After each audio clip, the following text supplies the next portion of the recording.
আসসালামু আলাইকুম।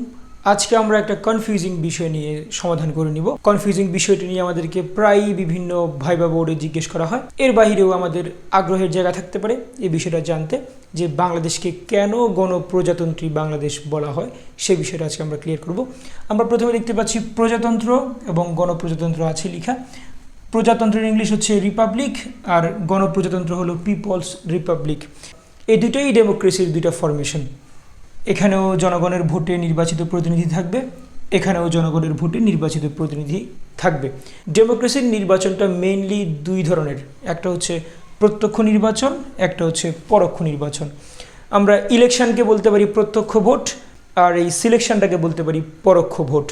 এখন ফ্যাক্টটা একটু আপনাদেরকে বুঝাই, বাংলাদেশকে কেন গণপ্রজাতন্ত্রী বলা হয়, আর অন্যান্য অনেকগুলো দেশ আছে যাদেরকে বলা হয় প্রজাতন্ত্রী দেশ বা রিপাবলিকান কান্ট্রি।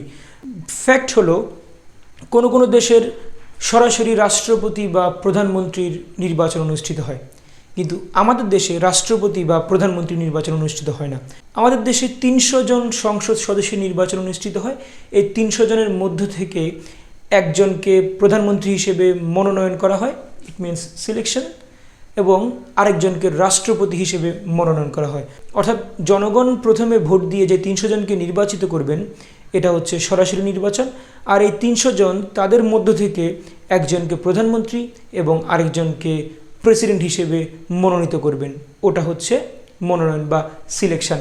এখন যেসব দেশগুলোর নির্বাচন প্রক্রিয়া দুই ধাপে সেসব দেশগুলোকে বলা হয় পিপলস রিপাবলিক, আর যেসব দেশগুলোর নির্বাচন প্রক্রিয়া এক ধাপে অর্থাৎ সরাসরি প্রেসিডেন্ট বা প্রধানমন্ত্রী, তখন তাকে বলা হবে রিপাবলিক। তবে কোনো দেশ সরাসরি প্রেসিডেন্ট এবং প্রধানমন্ত্রীকে নির্বাচিত করার পরেও পিপলস রিপাবলিক বলতে চায়, ওদের ব্যাখ্যাটা ডিফারেন্ট।